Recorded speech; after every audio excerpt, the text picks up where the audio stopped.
Bonjour. Je vous remercie de vous être déplacé un mercredi après-midi de toute l'Île-de-France pour assister à cette conférence de presse. Et notre action donc, qui s'appelle Les jeunes d'Île-de-France ne manquent pas d'air sur l'île Anse. Finalement, aujourd'hui, c'est une sorte d'ouverture à notre action. Sachez que Emmanuel Hussonnet est cet explorateur, auteur, essayiste qui m'a inspiré cette action. Voilà. Et donc je le remercie et je vous demande de l'applaudir. Il est important de comprendre que ce qui se passe, c'est global, et pour percevoir quelque chose de global, il faut prendre du recul. C'est le recul de la réflexion, de la pensée, de la philosophie. On devient philosophe en définitive. Et pour comprendre ce territoire-là, y survivre et y évoluer, il faut écouter. Il faut écouter ce qui se passe, écouter le vent, écouter l'espace, enfin, s'adapter vraiment au moindre signe. Et je crois que l'enjeu de notre société aujourd'hui, de nous en tant qu'êtres humains, c'est d'écouter. C'est d'écouter ce que nous dit la nature, et elle le dit de bien des façons différentes, elle le crie, je dirais, aujourd'hui. La question aujourd'hui, c'est vraiment de renouer avec l'essentiel. Et cette île, pourquoi cette île? Rapidement, bon, il y a une situation politique, elle appartient à personne pour le moment parce qu'elle est revendiquée par le Danemark et le Canada, mais c'est surtout que là, on se trouve dans un chenal qui s'appelle le chenal de Kennedy, par lequel transite à peu près un tiers des banquises pluriannuelles de l'océan glacial arctique. Et ces banquises, elles sont totalement indispensables au maintien des climats de l'hémisphère nord. L'idée de l'île Anse, déjà qu'un îlot représente une prise de conscience universelle, que ce soit un îlot qui n'appartient à personne, en même temps à tout le monde, c'était très intéressant comme idée. Ouais. Et c'était aussi surtout l'idée du fait qu'en tant qu'éco-délégué, parce qu'on est un lycée éco-responsable, du coup on puisse s'investir et participer concrètement à un projet où on peut faire vraiment des choses au sein du lycée. Pour s'ériger en symbole, Anse, il s'agit bien de l'île Anse, doit appartenir au meilleur de chacun de nous.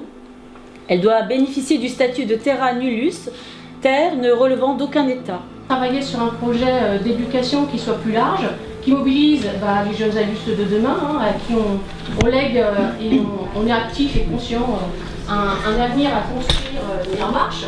En fait, avec Thierry, nous travaillons à l'Agence régionale de l'environnement, donc qui accompagne des projets innovants, des projets dans les territoires. Et on rêvait d'un projet qui soit vraiment un projet qui soit porteur et que l'on puisse toucher un maximum de jeunes, parce que vous êtes les acteurs de demain. D'oser sortir de sa zone de confort et aller dans cette terre inconnue que représente le projet.